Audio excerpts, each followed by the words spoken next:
Alright, so today we're going to be talking about modeling with formulas. So our learning goal is to be able to isolate, so get a variable by itself, and solve for that variable in any formula. So we're doing the same thing we have been doing, except now we're using formulas, which can be used to find out lots of things. They're used a lot in science, which you'll see a lot of the formulas are scientific formulas. And we're going to be able to solve for any variable we want. So an equation is anything containing more than one variable. Remember, variables are things with multiple letters. So for example, if we have x plus 2y is equal to 4, our two variables are x and y. And we've made an equation because there's an equal sign. So that would be an example of a formula. Actually, sorry, this is supposed to say formula up there, so please correct that on your sheet. So this is your first variable, the x, and this is your second variable, which is the y. And let's just say that they wanted us to solve for y, okay? So what we can do is we can do that. But in order to do that, remember how I was talking about how we want to get y by itself to isolate? But if we can't, so on your note sheet actually says to rearrange a formula, first isolate the term that contains the variable and then isolate the variable. So if we can't get y by itself just yet, remember how I was saying get the next closest thing, which is the proper way to describe that is the term that it's part of, and then we can isolate for y by itself. So you would be going for this 2y first, getting everything else out of the way, and then we would get the y by itself after that. First example here, we have d is equal to v times t. So d is distance, v is speed or velocity, and t is time. You may have learned that in the past. So all of these letters now actually represent something. In terms of the math, it doesn't matter what they represent, but once we get to word problems, it will matter. So we'll touch on that later. So basically, we want to rearrange this equation. Your question says isolate the formula for t. Okay, so we want to get this t by itself, and the only thing that's blocking it is this v. So what we're going to do is, because it's being multiplied, we're going to divide by v. Okay, we want to do the opposite operation. Remember, that's what we've been doing.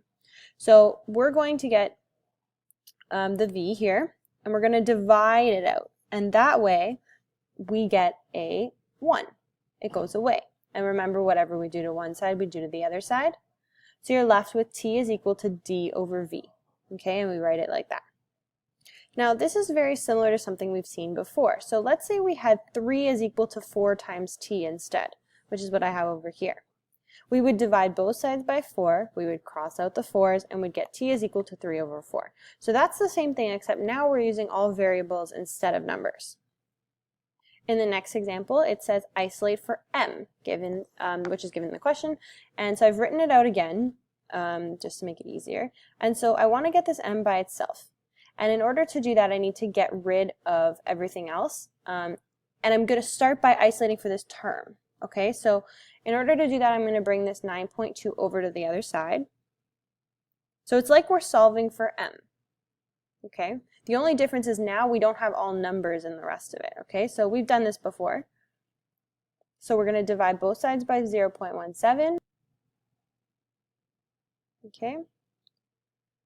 And that's what we're left with. We can't simplify this anymore. So m is just going to be equal to L minus 9.2 over 0.17. So this is the same thing we've been doing. We've been solving for variables. The only difference is really that we're not simplifying as much as before necessarily. All right, here they want us to solve for L. So we're going for this right here. But we can't get it by itself just yet because there's that 2. So we're going to isolate first that whole term and then the L by itself. So what we're going to do is we're going to take that 2w and move it over to the other side. So I've moved it over here, and now I've got the 2l by itself. Okay, so this is just showing you here how this plus 2w became a minus 2w. And then now all we have to do is divide both sides by 2 because we want to get rid of the 2 over here. Okay, and that's what we did. In this example, we want to get p by itself. Okay, now if we had something like this, 2 times 3 over 2 times 3, it's equal to 1. Okay, you can cross out everything individually here. The 3's make a 1, so this is really 6 over 6, but you can do it so that the 2's divide out and the 3's divide out the same way. So we're going to kind of look at the same idea here. We can divide this entire thing by RT at the same time. And what that does is it gets rid of both of them and all of them. And that leaves P by itself. And of course, if we do it to one side, we have to do it to the other side. So we're left with P is equal to I over RT. Okay, that's not too hard, hopefully. All right, pause the video now and try this one on your own. See if you can do it. Okay, and here's the answer. I hope you actually paused. There we go. So you should get X is equal to D plus B over A. In this question, they want us to solve for little m. So big M and little m are different things. They're not like terms. They mean different things, okay?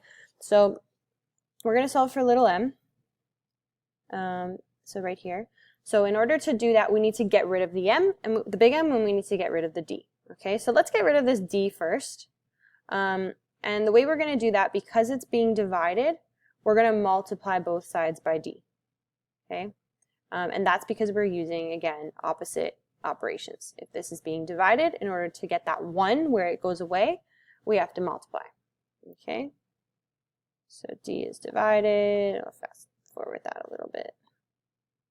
Whoa, okay, so we need to multiply opposite operations. Okay, so we're going to multiply this side by d, multiply this side by d.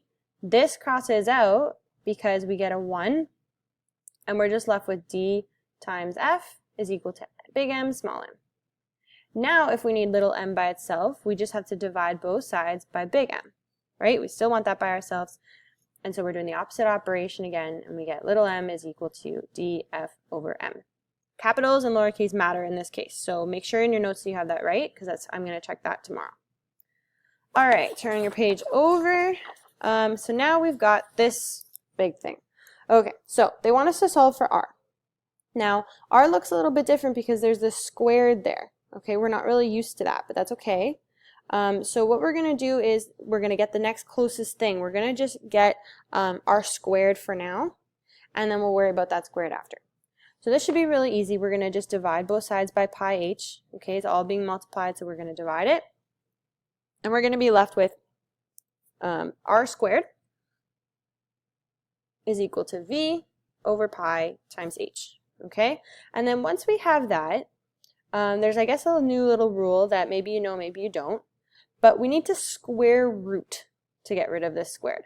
So whenever we have something like this, where it's squared, if we square root it, in the same way you can square root 4 and get back to 2, even though 2 squared is 4, you get an x. And I think you guys know how to do that. We'll go over it tomorrow if you don't. So basically, to get r by itself, like by itself, we need to square root both sides. So that makes that 2 go away, the exponent, and you're left with r is equal to the square root of v over pi times h. In this example, don't forget your fraction rules. Okay, so here we don't want to forget about our LCD. Okay, so our LCD is 3 because we have denominators of 1 over here and the 3 right there. All right, so what we're going to do is we're going to multiply everything by 3. Remember, that's the first step.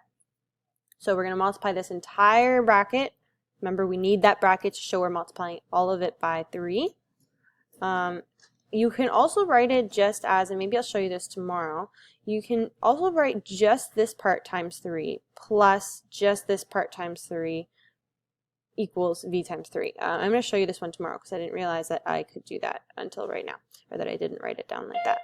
So basically, we would be expanding this 3 out.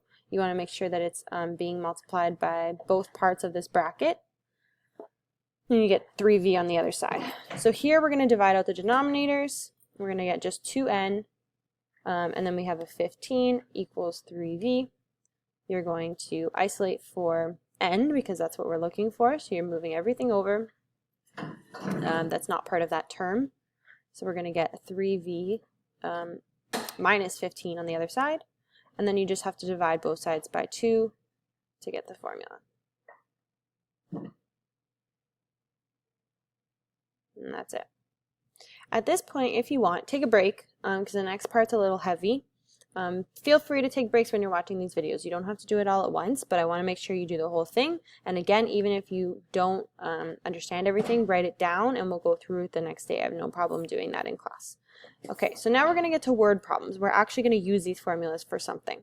So the first one gives us a formula of S is equal to N over 2 times A plus L, and then it basically tells us that this formula represents a series of consecutive integers. That's what the formula does, and it's telling you what these all mean, and it gives you in the question what they are. So what we're going to do first is we want to just isolate for the variable that we want, because it wants L, but L's over here. So we want to rearrange this equation by using the things that we've learned to just isolate for L, so that we can plug all these things in and then get L. Okay, you could plug things in right away, but it makes it a little more complicated to do the operation, so it's actually easier to rearrange from the beginning. So we have a fraction, so the first thing we're going to do is that LCD. We're going to multiply both sides by 2, okay? So again, remember your fraction rules. Let's multiply everything by 2. Okay? Then we're going to divide out the denominators. So this goes away because this 2, it's almost like you have a line here. It's the same thing as having it over 2. And we get 2s is equal to n times a plus l. We're expanding this out. So we get 2s is equal to n times a plus n times l. That actually helps the distributive property a lot. It's like the first day when we did it. We want n by itself. Sorry, we want l by itself. So we need to get this term alone, and we're going to move this over so that we don't have to, so that we can get it by itself. And then we have to divide both sides by the one thing that's being multiplied, which is n. Okay, so this whole thing goes divided by n. There we go. Now, the next part, so we're just going to rewrite it like that. The next part is we're actually going to substitute in all of the things that the question told us. So when it said S is equal to 529, all those things. So I wrote here sub in known variables. So S is equal to 529, A is equal to 1, N is equal to 23. That was in the question, okay? And we're solving for L. So we're taking this formula and we're putting all of those numbers into it. So what we're going to end up with is 2 times S, okay? So 2 times 529. And I'll just highlight for you or underline what that's going to look like. Okay, so that's where that number is going. Then we're going to have minus 9NA, but N is 23. Okay, so this is where we sub numbers in. We know the values for these placeholders, so we're putting them into the equation. All right, so 23 is going in for where N is, and A is 1, so that's going to go in for where the A is. Okay, and then the whole thing is going to be divided by N, which again is 23. And after that, you're just solving. You're using BEDMAS. Okay, so these need to be multiplied and these need to be multiplied. So you're going to end up with 1,058. You can use your calculators. Minus 23 divided by 23. That's going to be 1,035 divided by 23. And you end up with L is equal to 45. Okay, so let's just skip ahead to that. L is equal to 45. All right. And then the last part is your therefore statement. So in the question it said find the last L, and L is the last value. Oops. So it tells us that. So you're going to write what the variable represents. Oops, sorry. You're writing what the variable represents, and you're writing L is equal to 45. But instead of writing L equals to 45, you're doing it in words. The last value is 45. Some of you know the GRASS method, so this is a recap of that. And this is how you would do the question with that, okay? So we'll go through this tomorrow if you guys want, but pretty much this is just a way to organize your thoughts if it's helpful to you, and maybe we will go over it tomorrow. So just take a look at that and see if that would help, but it's the same question. Okay, the last example we're going to go through pretty quick because we don't have time, but I can go through this one in class tomorrow. So we're going to isolate for n, so we've got to get rid of all this stuff, which means we're going to divide both sides by 0.45 d squared. Okay, so we're going to end up with that. So the reason for that is just because this whole thing is being multiplied by n, so we divide both sides. Then you're going to plug in what you know, okay? So I'm just showing you the answer here. We'll go through it tomorrow. You can take a look. Don't forget your bed mass. And you're solving for the answer, and that's what you're going to get. So look that over. We'll do it tomorrow because I just breezed through that. There's your homework. Come with questions, and that's it.